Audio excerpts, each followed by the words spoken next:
आपल्या सर्वांचे आदरस्थानी असणारे नेते आदरणीय पवार साहेब,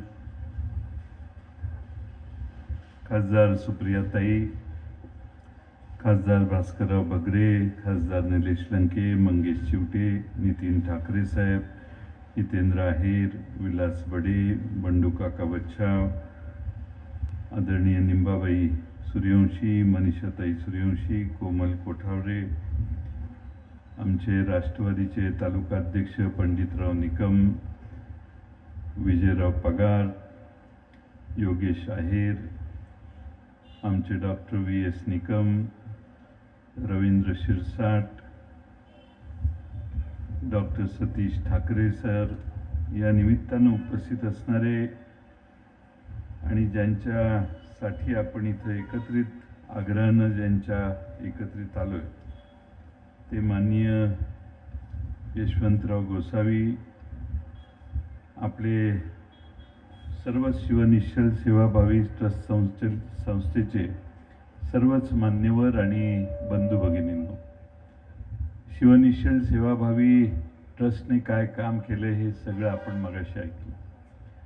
गेले 13 वर्ष यशवंत गोसावी सर हे सतत या भागातल्या ज्यांना नियतीनं साथ दिलेली नाही, ज्यांच्यावर प्रचंड घोर असा अन्याय झालेला आहे, अशा सर्वांना बरोबर घेऊन त्यांचं संगोपन करण्याचं काम करतात.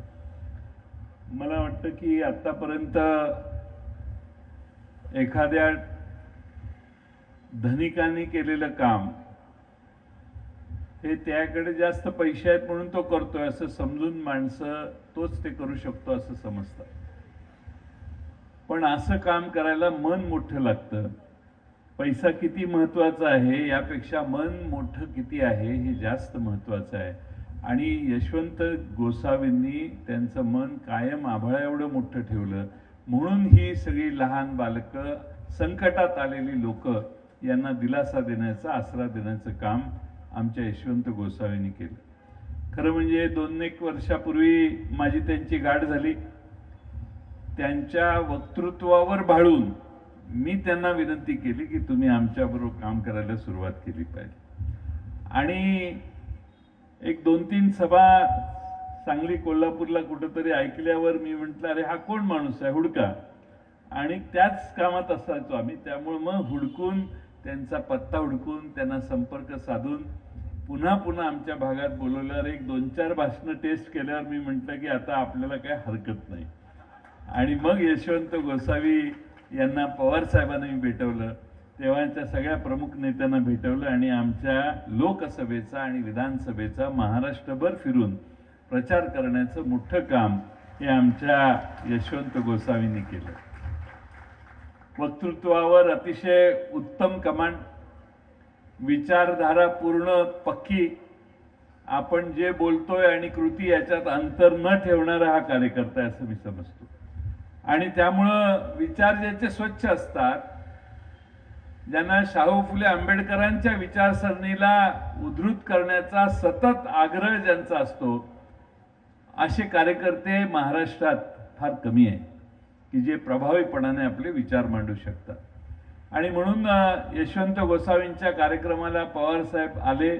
मी पवार साहेबांचं मनपूर्वक आभार मानेन, कारण काल दिवसभर आणि आज दिवसभर, मगाशी तर मोर्चात प्रचंड फार वेळ पवार साहेबांनी मोर्चात घालवला आणि इथं 1.5 तास प्रवास करून आले.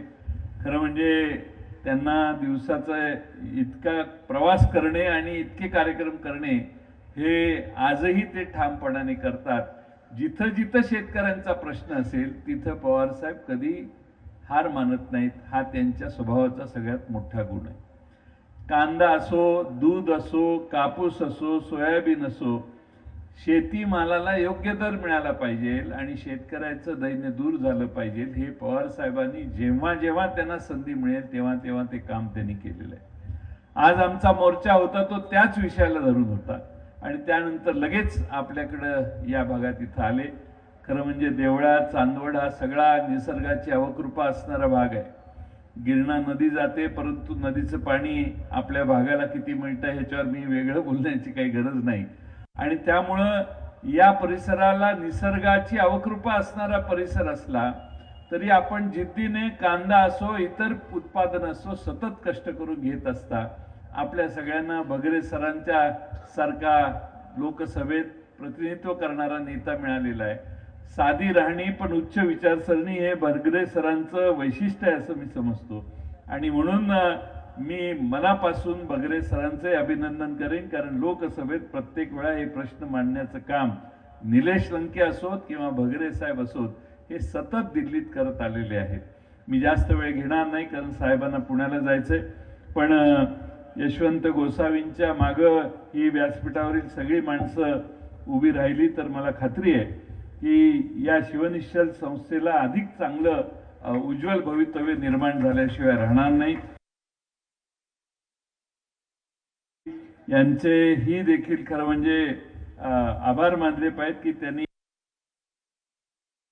मोठा निर्णय आता इंच लोक लढवतात. इंच जमीन कुणाला देत नाहीत. इंच बांध सरकला तरी मारामाऱ्या होतात. इथं तर आपण 3 एकर जमीन आपण देऊन या संस्थेची फार मोठी मदत केलेली आहे. त्यांचे मी आभार मानतो. जास्त भाषण न करता आमचे या ठिकाणी उपस्थित असणारे व्यासपीठावरील मंगेश चिवटेंपासून विलास बडेंच्यापर्यंत सगळ्यांचंच अभिनंदन करतो. माननीय दादासाहेब सूर्यवंशी असतील, जितेंद्र आहेर साहेब असतील, गुरुकुलचे अध्यक्ष, या सगळ्यांचे आभार मानतो आणि या ठिकाणी माझे 2 शब्द पूर्ण करतो. धन्यवाद.